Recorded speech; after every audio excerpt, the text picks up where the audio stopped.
গাজায় 24 ঘন্টায় 60 জন নিহত, আহত 343।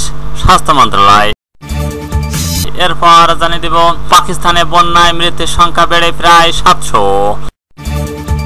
আরো জানিয়ে দিব 2026 সালে যেদিন শুরু হতে পারে রমজান মাস। আরো যা থাকছে, পুতিনের উপর নতুন নিষেধাজ্ঞার কথা ভাবছেন ইউরোপীয় নেতারা, যুক্তরাজ্য। সর্বশেষ জানিয়ে দিব 24,67,000 কলিং ভিসার কোটা খুলছে মালয়েশিয়া। এতক্ষণ শুনছিলেন সংবাদ শিরোনাম, এবার বিস্তারিত। তার আগে অনুরোধ থাকবে আজকের এই ভিডিও সম্পর্কে আপনার মূল্যবান মতামত। ভিডিও ভালো লাগলে লাইক, কমেন্ট ও শেয়ার করে সবাইকে দেখার সুযোগ করে দিন।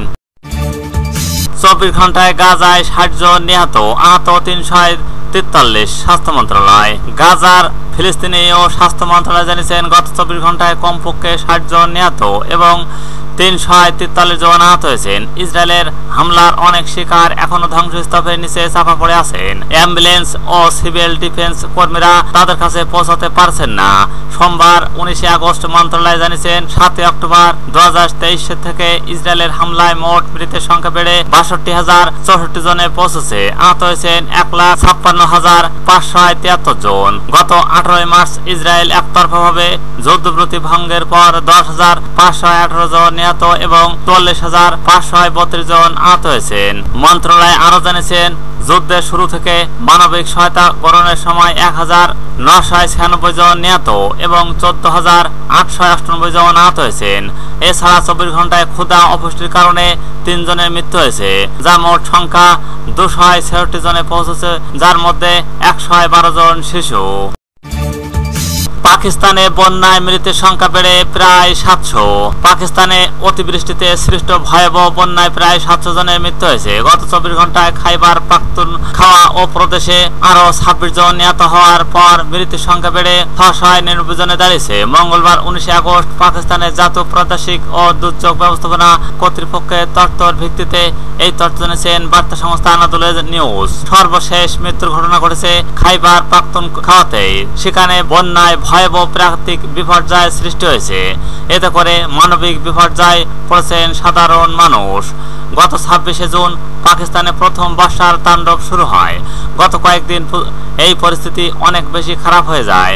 আনাদোল জানিয়েছেন সোমবার সোয়াবি ও নৌশেরা ও মদ্দান পেশোয়ার অন্যান্য বিভাগে বৃষ্টিতে 26 জনের প্রাণহানির ঘটনা ঘটে।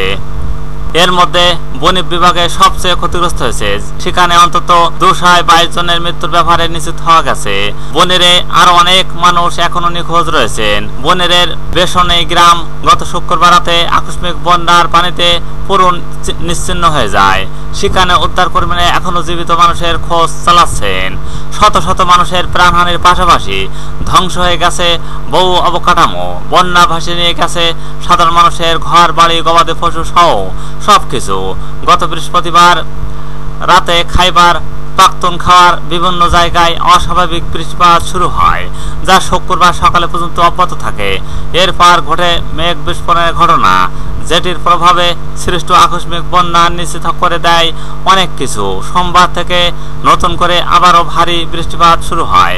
খাইবার পাখতুনখাওয়া ও দুর্যোগ ব্যবস্থাপনা কর্তৃপক্ষের তথ্য অনুযায়ী এখন পর্যন্ত 780টি বাড়ি ক্ষতিগ্রস্ত হয়েছে, যার মধ্যে 349টি বাড়ি পুরোপুরি ধ্বংস হয়ে গেছে। আবহাওয়াবিদরা হুঁশিয়ারি দিয়েছেন আগামী 21 আগস্ট পর্যন্ত ভারী বৃষ্টি অব্যাহত থাকবে। সাধারণ মানুষকে সতর্কতাবার্তামূলক প্রস্তুতি নেওয়ার আহ্বান জানানো হয়েছে। দেশীয় তথ্যমন্ত্রী আতাউল্লাহ তাতার জানিয়েছেন আক্রান্ত অঞ্চল থেকে 25,000 মানুষকে সরিয়ে নেওয়া হয়েছে। অপরদিকে হাসপাতালগুলো ভর্তি হয়েছে প্রায় 1,000 মানুষ, সূত্র আনাদোল এজেন্সি। 2026 সালে যেদিন শুরু হতে পারে রমজান মাস। 2026 সালে রমজান মাসকে ঘিরে সারা বিশ্বের কোটি কোটি মুসলমান আগ্রহভাবে অপেক্ষা করছে। ইবাদত, আল্লাহর নৈকট্য, পারিবারিক বন্ধন মজবুত করা, আত্মীয়তার সম্পর্ক করা, রক্ষা করা এবং সংহতি উদারতামূলক বোধ ও ছড়িয়ে দেওয়ার মধ্য দিয়ে এই পবিত্র মাসটি বিশেষভাবে চিহ্নিত।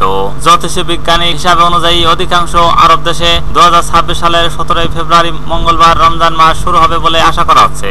তবে আনুষ্ঠানিকভাবে রমজানের শুরু নির্ভর করবে চাঁদ দেখার উপর, যা নিশ্চিত করা হবে শাবান মাসের 29 তারিখে পর্যবেক্ষণের পর প্রতিটি দেশের ধর্মীয় কর্তৃপক্ষ ও চাঁদ দেখা কমিটি নিজেদের প্রতিক্রিয়া অনুযায়ী রমজান মাস শুরুর ঘোষণা দেবে। ইসলামিক ক্যালেন্ডার চন্দ্রচক্র অনুসরণ করে, যেখানে প্রতিটি মাস নতুন চাঁদ দেখার মাধ্যমে শুরু হয়। চন্দ্রমাস সৌর মাসের তুলনায় ছোট, তাই গ্রেগরিয়ান ও ক্যালেন্ডার রমজান প্রতি বছর প্রায় 10 থেকে 11 দিন আগে চলতে আসে। 33 বছরের এক পূর্ণ চক্রে মুসলমানরা এই পবিত্র মাসটি বছরের সব ঋতুতেই পালন করে থাকে। সূত্র গালফ নিউজ। পুতিনের উপর নতুন নিষেধাজ্ঞার কথা ভাবছেন ইউরোপীয় নেতারা। যুক্তরাজ্য। ব্রিটিশ সরকার বলছে ইউরোপীয় নেতারা ইউক্রেন যুদ্ধ বন্ধের চেষ্টায় রাশিয়া প্রেসিডেন্ট ভ্লাদিমির পুতিনের উপর চাপ বাড়ানোর জন্য বাড়তি নিষেধাজ্ঞার কথা ভাবছেন। দেশটির প্রধানমন্ত্রী দপ্তর থেকে বলা হয়েছে, কোয়ালিশন অফ দ্য উইলিং এর দেশগুলো মঙ্গলবার ভার্চুয়াল বৈঠক করছে। এই বৈঠকে তারা পুতিনের উপর কিভাবে ইউক্রেন যুদ্ধ বন্ধে নিষেধাজ্ঞা আরোপের মাধ্যমে আরো চাপ সৃষ্টি করা যায় সেই বিষয়টি নিয়ে আলোচনা করছে। পুতিনের ইউক্রেন যুদ্ধ বন্ধে গুরুত্ব সহকারে পদক্ষেপ নিতে রাজি না হওয়া পর্যন্ত এই বাড়তি চাপ প্রয়োগ করে যেতে চান নেতারা।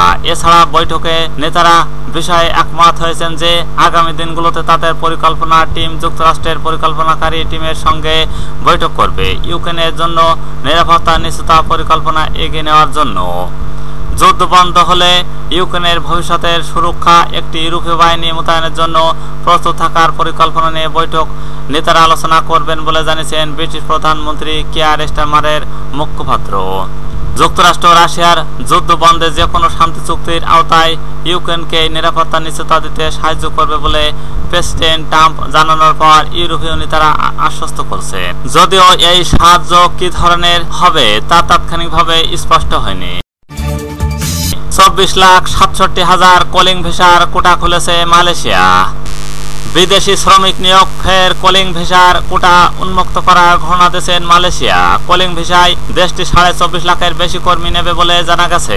মঙ্গলবার 19 আগস্ট এক ঘোষণার এই কথা জানিয়েছেন দেশটির স্বরাষ্ট্রমন্ত্রী সাইফুদ্দিন ও নাসিউশন ইসমাইল। মালয়েশিয়ার প্রধান গণমাধ্যম এই খবর প্রকাশ করেছে।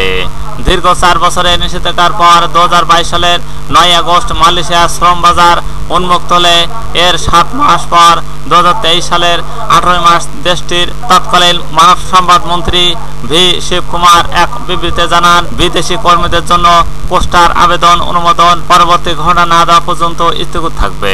প্রায় 2 বছর পর আজ মঙ্গলবার বিদেশি কর্মী নিয়োগ মালয়েশিয়ার স্বরাষ্ট্র মন্ত্রণালয় এবং মানব সম্পদ মন্ত্রণালয়ের মধ্যে একটি যৌথ কমিটি সভা অনুষ্ঠিত হবে।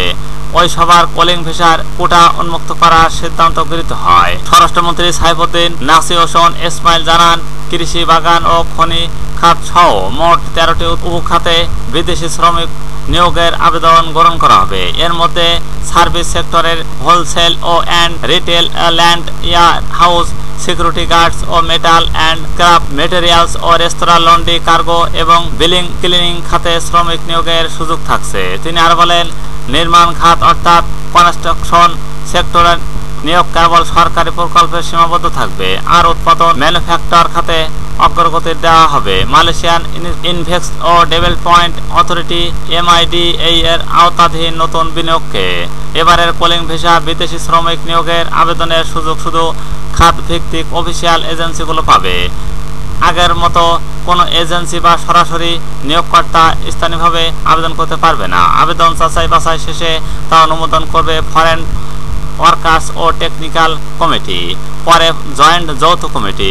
স্বরাষ্ট্র মন্ত্রণালয় আরও জানান, এখন 24,67,756 জন শ্রমিকের কোটা চালু আছে, যা বছরের শেষ ও 31 ডিসেম্বর 2025 পর্যন্ত বহাল থাকবে। এরপর বিদেশি শ্রমিক নিয়োগ সীমিত করে কেবল দেশের মোট জনশক্তির 10% পর্যন্ত অনুমতি দেওয়া হবে। তবে কোটায় বাংলাদেশিরা কতজন আবেদন করতে পারবে তা জানাননি দেশটির সংশ্লিষ্ট পক্ষ বা মিডিয়াগুলো।